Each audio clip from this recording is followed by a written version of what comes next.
You guys already warmed up your hands. I'm gonna do it again. So give a big hand of applause to Abi. There we go. Thanks.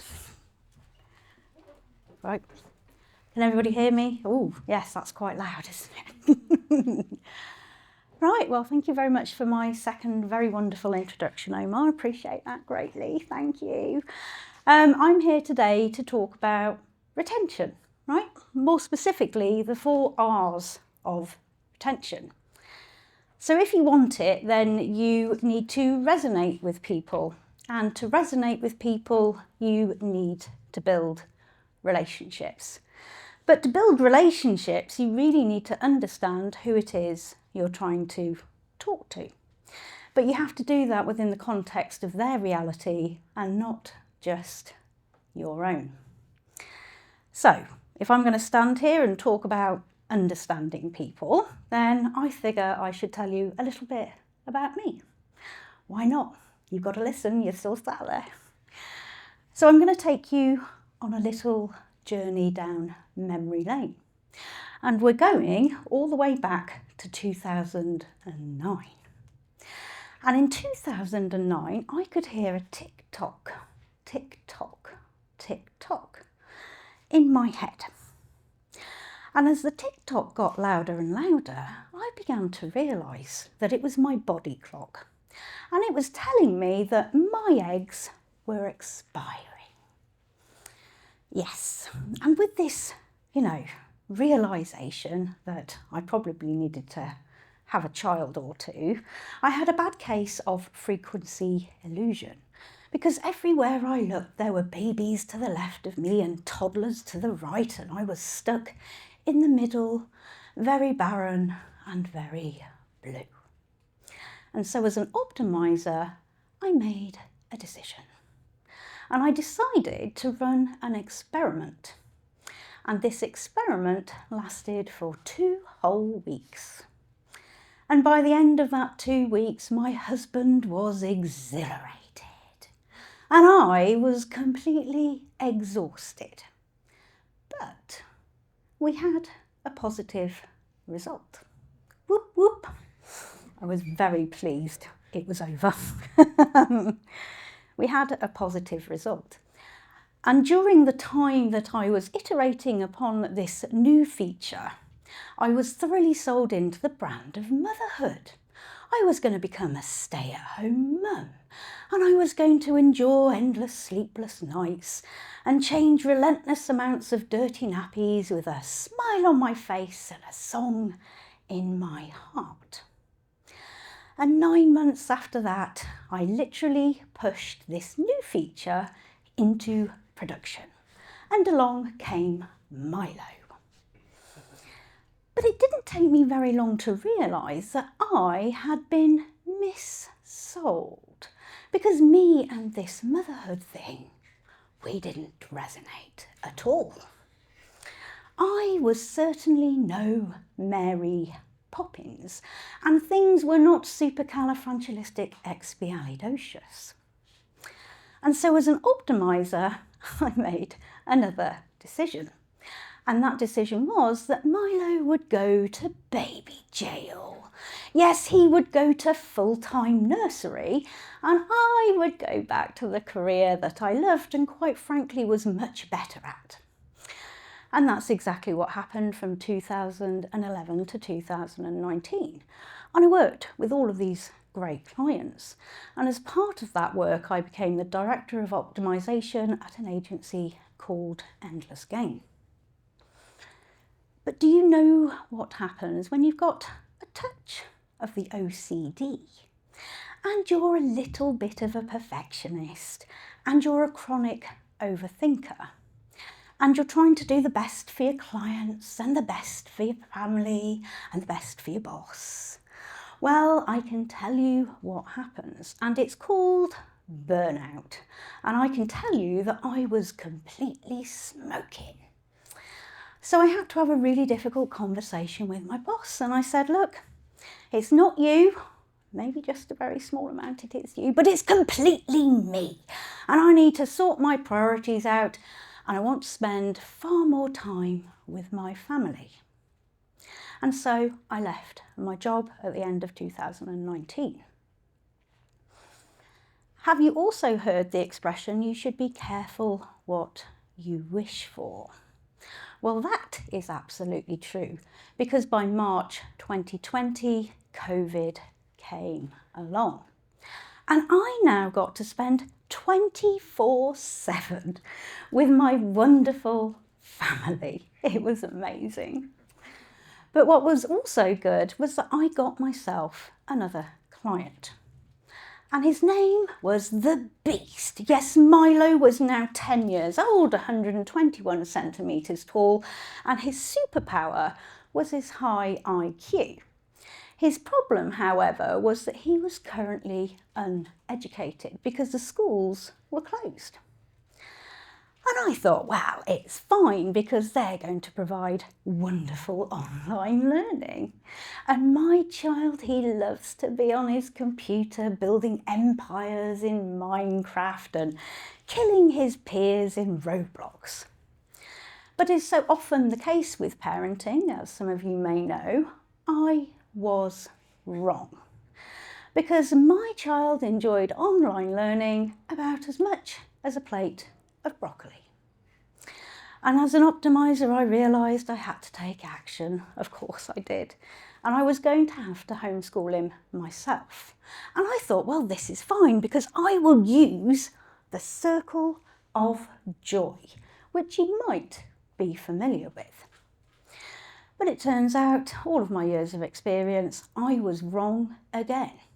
Because when I sat down and ran the numbers for the 3,418 days that Milo had been on the planet, 65% of that time had been spent in school and nursery.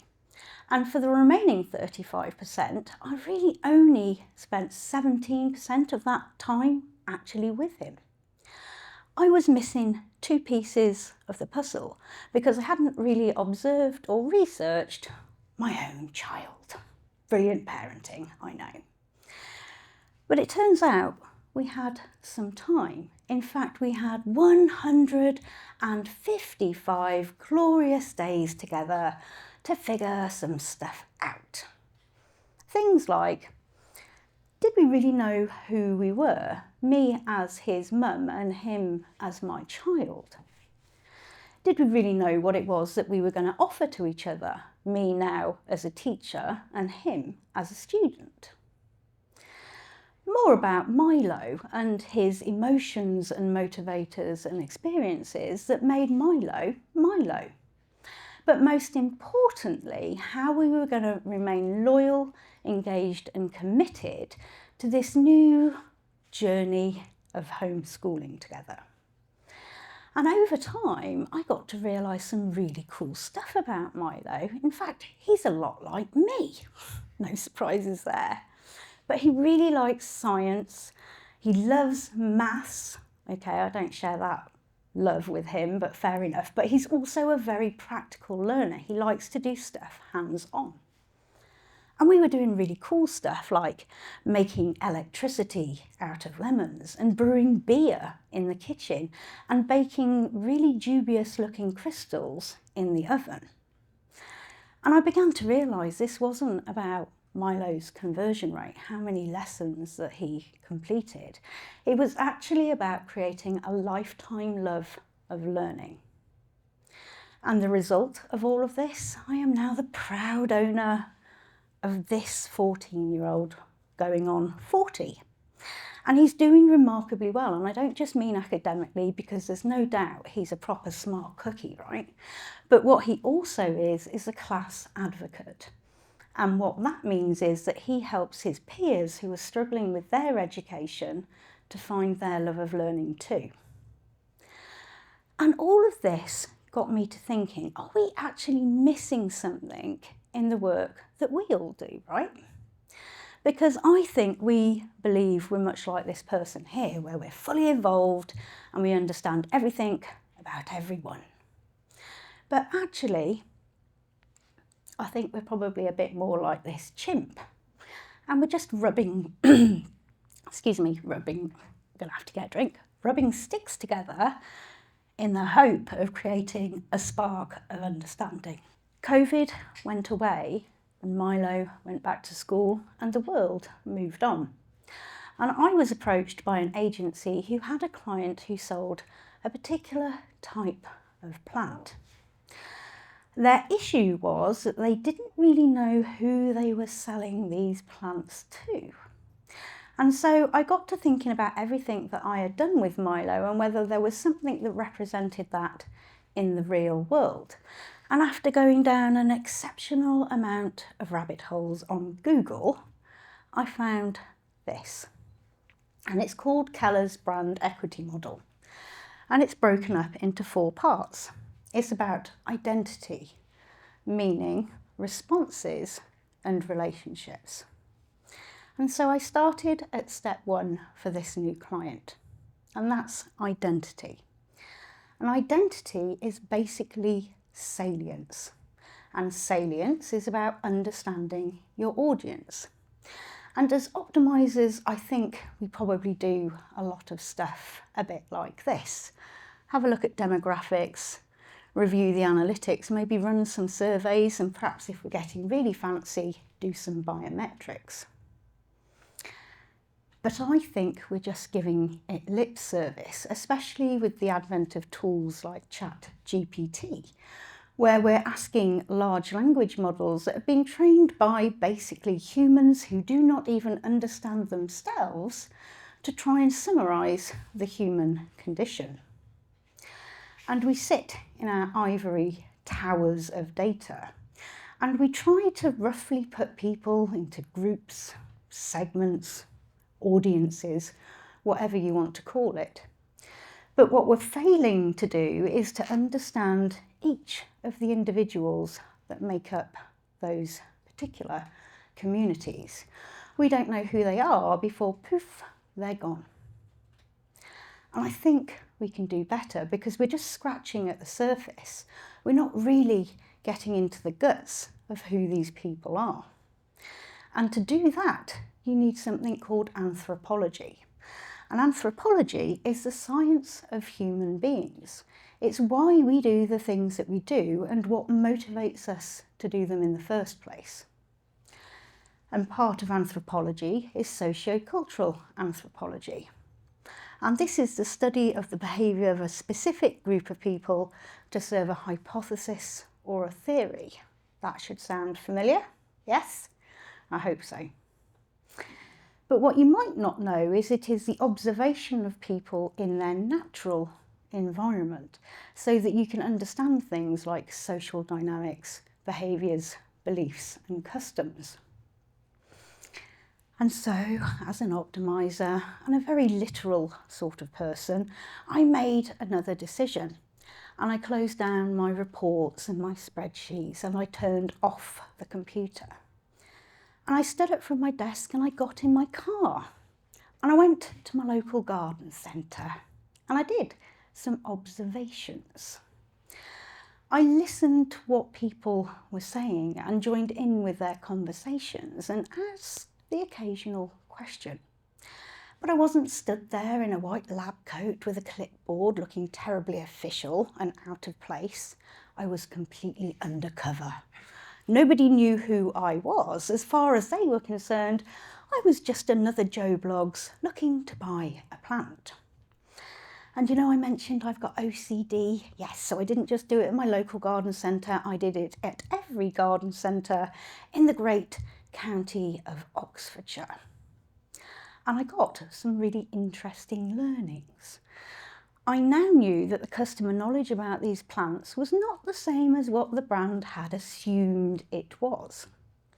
The smell and the health were the most important features of this plant, and the prestige of the brand was also very important. Another key thing I learnt was that I was very much dealing with a particular generational segment of users. And they were the great British boomer. Affluent British boomers, to be more precise. And my British boomers will be different from your Dutch boomers, but They are people born from 1946 to 1964, and here's some things you should know about them. They like to keep up with the Joneses and enjoy the best brands and the best products, and they're also quite a competitive bunch. For a load of oldies, I was surprised. They demand courtesy and respect, and also expect companies to work for their custom. But here's the kicker. They are falling apart. They are getting old and suffering with all of the ailments that you might associate with aging. Another thing that's very important to boomers, and that's loyalty. And I'll give you a real-world example. Because in 2017, a well-known supermarket in the UK, also with a very high percentage of these rich boomers, decided that they would rescind their free coffee offer when you shopped in store. And the boomers were enraged. There was anarchy in the aisles. We were seeing comments like this.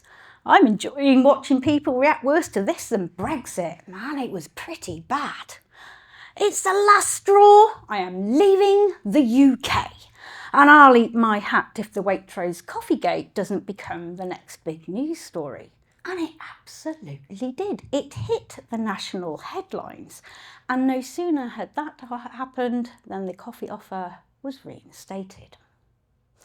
Some more things about boomers.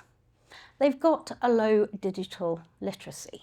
I know this to be true because at least 3 times a week I'll get a call from my dad on FaceTime asking me why everything on his computer is now upside down. Super, super annoying. Really difficult to fix on Zoom as well, I can tell you. They like to shop on laptops and tablets and computers, and they enjoy socials like Facebook and YouTube, but you're not going to find them on TikTok. I now had some outcomes from everything that I had learned in the real world. I knew that I had to deal with this knowledge segmentation issue, and the best way to do that was using videos and long-form content. Promoting the guarantee around these particular plants was going to be important, as well as ensuring that the heritage and values of the brand were in line with our boomers. I also knew that the usability and accessibility of the website was going to be super important. But I needed to triangulate all of this data. And so I came up with a thing, and it's called Digital Socio-Cultural Anthropology. And that is quite a mouthful. So we're going to call it DISCO because that's a lot easier. And what DISCO basically states is that in any online world, there are 10 types of communities, all of these ones. And for my client, they had 3.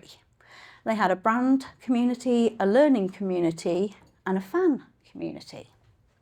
And so I joined all of them because that's the sort of person that I am. And I did some more observations, and I got even more learnings. I learnt things like the jobs to be done, any particular pain points, their needs and desires and values, what sort of things might drive loyalty, and how to profile a brand advocate. But because I'm me, I didn't just do it for my client, I did it for all of their competitors as well. So we could understand where we were ahead of the game and where we needed to pick up the pace. Step 1 was complete, so I moved on to step 2, which is meaning. And meaning is broken up into 2 parts. It's about performance and imagery. So let's take a look. Performance is what it says it is. Does it do what I need it to? It's things like reliability and durability. But it's also about functionality, style and design. And for my client, we had an issue with functionality because there were bugs everywhere. And I don't just mean on these particular plants, because the website was completely riddled too. So we had to run a complete site audit across different devices, resolutions, operating systems and browsers. And not just across your standard user journey either. No, we figured out what these boomers were doing, how they were getting to the website, and replicated their journeys, not what we thought it was. And that audit also revealed that the site was not accessible. It wasn't particularly user-friendly, and it wasn't really that easy to understand. So we brought the site up to a minimum of level A conformance, and I know over here that's not nearly good enough in the next coming months, but they've made a start, so, you know, well done. We're also running lots more user testing so we can understand the particular gnarly points of the UI that people are struggling with. And we've also made sure that the content is actually readable for the audience, because you can be as rich as you like and a boomer, but it doesn't necessarily mean that you can read. And here's a great example of where customer service and satisfaction comes in. See, I'll get angry at this bit, right? It really annoys me, even though I've put it in a deck. Knowing that I'm giving this presentation several places, I decided that I should get some tidy looking clothes. As you can see, failed miserably, but bear with. So I went into a shop called Ted Baker, and Ted Baker sell, I don't know, business wear and occasion wear, that sort of thing. And as I walked around the store, I got a feeling that somebody was following me. It was a little bit uncomfortable. And so I turned around, and there in front of me was a shop assistant. And I'm going to call him Kevin, right? And Kevin looked me up and down. I mean, literally looked me up and down and said, "Is Madam aware of how the sizing works in Ted Baker?"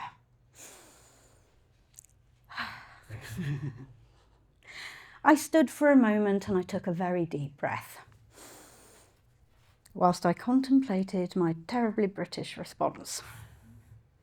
And I said to Kevin, excuse me?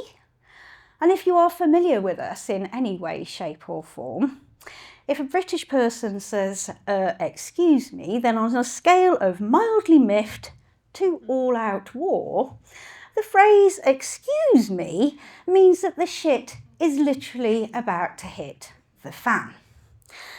So I said to Kevin, I can only assume one of two things from what you have just said, sir. Number one, you assume that I am too stupid to understand that a size 1 would just about fit a Barbie, whereas a size 6 might fit those of us just trying to avoid the fat police. Thank you. Or number 2, you are simply stating that I am too fat to shop in your store. And Kevin said nothing, which is exactly the same amount of money that he received from me that day. And it turns out it didn't go so well for Ted Baker after all, because last year they went into administration with £43 million worth of debt. And the petty side of me would like to think that was purely down to the one terrible interaction I had with this brand. But the optimizer in me would probably suggest that Ted Baker's failing to understand that during a pandemic and an increase in home working thereafter, people didn't want business suits and ball gowns. No, what they wanted was Crocs, socks and a pair of comfortable pyjamas. And you are only ever one fuck up away from losing a customer. I've just given you the perfect example of that. And if you don't mess up, 81% of people might shop with you again. But if you manage it twice, you can say goodbye to 61%. And if you manage to do it a third time, then you may as well be dead to that customer. And it's a real shame, because there's a thing called the service recovery paradox. And what that basically states is that if something goes wrong for this customer, but you ultimately fix that problem, then that customer who was disappointed will be more happy with you than a customer who you haven't disappointed yet. Crazy, right? The next part is imagery, and that's about first impressions. It's about social and psychological needs. And because I had completed step 1 in the only way that a perfectionist can do that, I felt I had this covered. Unlike a company called Juniper UK. And if you don't know who they are selling the latest and greatest weight loss injection. Think Ozempic. They've also been trolling me on Facebook with adverts much like this. We're so sure that you'll lose weight in less than 4 weeks, we'll give you your money back. Well, no shit, Sherlock. If I'm going to stab myself with something that basically tells my brain I no longer need to eat, then of course I'm going to lose weight. This means nothing. And then when that doesn't work, they basically tell me that I'm a bit of a shit human being, right?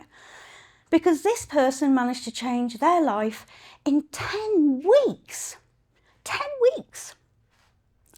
What Juniper don't know about me is that it has taken me 10 years to go from that version of Abi you see there to the slightly less chunky one talking to you now. And during those 10 years, I have done every single quick fix you can probably name.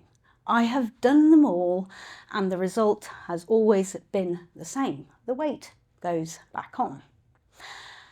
And it was really only when I started to listen to myself and to understand my relationship with my body and food and how that affects my mental health that I was able to get to a point of resonance and be a happier and healthier person in the long run. But like any user research and any relationship, things change over time.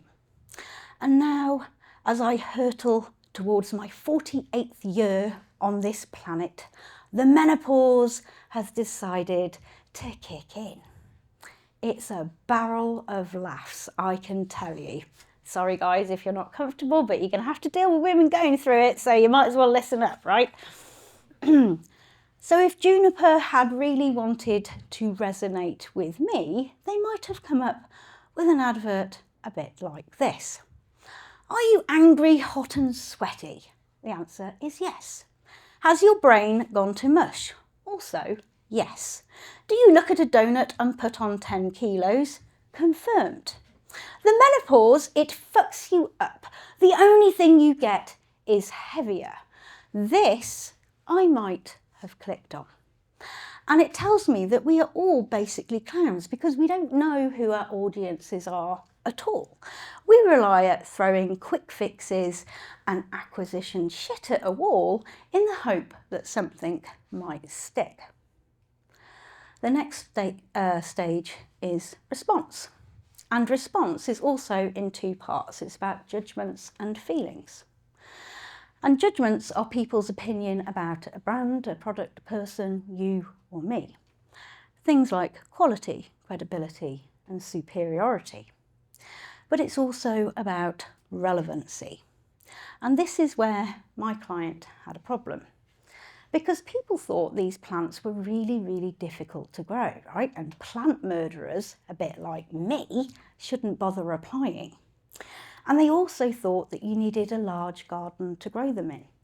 The fact of the matter was that neither of these things were true because the plants are actually really easy to grow and you didn't need a large space. So we introduced a plant finder onto the website where we asked a few simple questions to match up people with the right plant for them depending on their gardening skills and how much space they had available.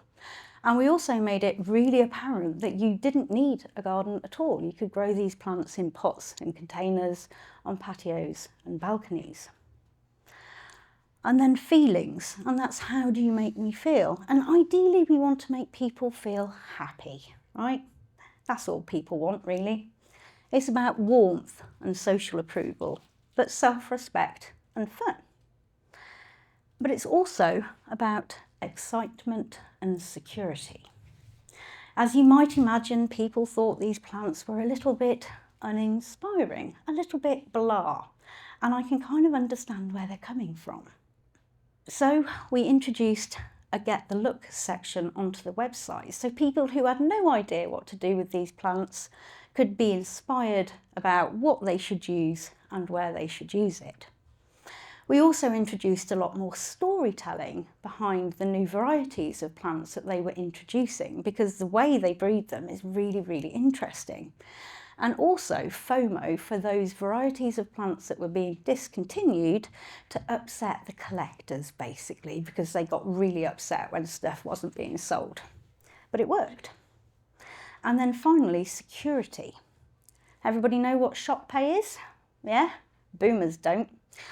Even though they've signed up for it in the past. So we had shop pay on the checkout, and when the boomers started being sent verification codes when they entered their email address because they'd previously registered without realising, they thought the website was running a scam. They didn't like it at all. And so the easiest way to deal with that was simply to remove it. And they were all a lot happier. And so the checkout just now accepts standard card payments. And here's an example of a company that do, I think, emotions brilliantly. And they're called Yellow Brick Road. And they sell this kind of like clothing you're not going to find on the high street. It's a bit out there. And when you receive your order from Yellow Brick, you also get free stuff. And I love free stuff.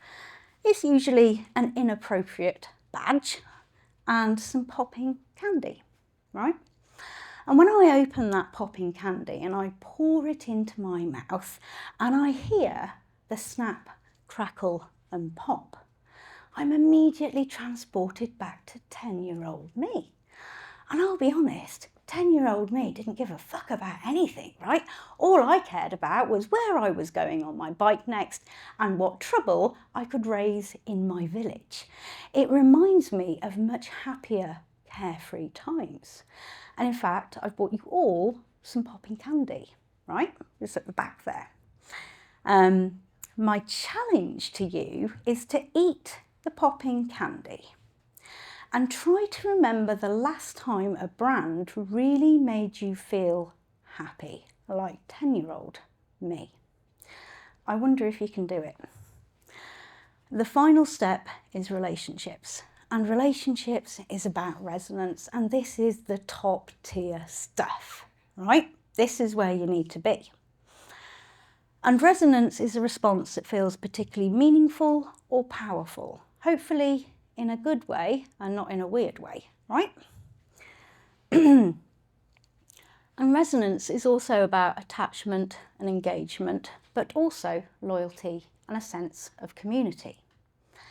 And this is the weird thing, right? Because my client had loads of returning customers. Never seen anything like it. Their issue was that they were on the precipice of losing them all because their returning users were a bit pissed off.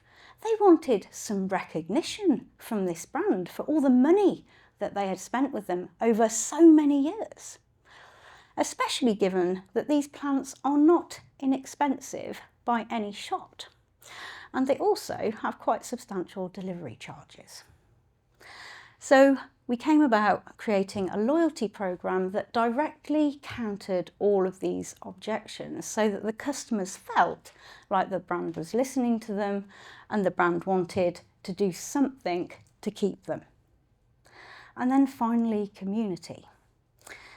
So it was a bit like there was a lot of lack of involvement, I'm going to be honest. It's like the lights were on but nobody was home in these communities a lot of the time. There were tumbleweeds everywhere. And so we generated a calendar competition where users got to send in pictures of their plants, and the best of those got printed into a calendar and sent out with every single order. We also started to include a lot more user-generated content onto the website. And the brand has very much been encouraged to do active listening and response on their social channels. So people who have actually bothered to put a comment feel like they are being heard and listened to by this brand. And here's a great example of how to do resonance. Anybody seen the Lego Ideas portal website? Anyone? No? Anybody like Lego? Hey, well done, fellow Lego lover. What it basically is a website where Lego lovers can submit their next bestest, brightest idea for the next Lego product, right? And other Lego lovers can vote and comment on these ideas. It ticks every single box, right, you need for resonance. But think about it, it's way more clever than just doing something nice for the users, because the information that Lego are gathering from their users is helping to define their entire business strategy, right? It's not just being nice to the users, there's thinking behind it, and it works brilliantly. But loyalty is really tricky because it's made up of two parts: functional and emotional aspects as to why somebody uses you or your product, right? And we tend to focus on behavioural loyalty, how often somebody might do something. But that on its own is not going to give you retention. Because if you want retention, you have to have emotional loyalty. And that's broken up into two things: the perceived value of a deal, so transaction utility, but that doesn't just need to be monetary, it can be emotional as well. But also relational cohesion, when people in an exchange finally become committed to a relationship. So as marketeers or optimizers or whatever we're calling ourselves this week, we need to answer two questions for our users. What's in it for me? And will you make me happy for the long term? But to answer either of those questions, you really need to understand who you're trying to build these relationships with. And if you manage that, you might get retention. And a 5% increase in your retention, well, anywhere between a 25 and a 95% increase in your profits. I'll have a little bit of that, thank you very much. And wouldn't it be really nice if we could use some of the, big number, $273 billion we all threw at Google last year on what I would consider mainly pointless advertising at the wrong people and at the wrong time, and instead use some of that budget to try and understand who these people are much better instead. So, as Omar has already mentioned, this book, The CLV Revolution by Valentin. It is a super easy read, right? He's laid everything out for you, makes it all very straightforward if you want to start working on building a retention strategy. I can't recommend this book enough. And it'll only take you like less than a day to read it, roughly. Yeah, it's really good. And then finally, remember the 4 R's of retention. Because if you want it, you need to resonate. And to resonate, you need to build those relationships. And to build the relationships, you really need to understand who it is that you're dealing with, but in the context of their reality and not just your own. And finally, if you always give a duck about your users and take the time required to do this, what people perceive as difficult but actually massively rewarding work, then you might just make some friends until the end. So thank you very much from me and from Milo. Thank you.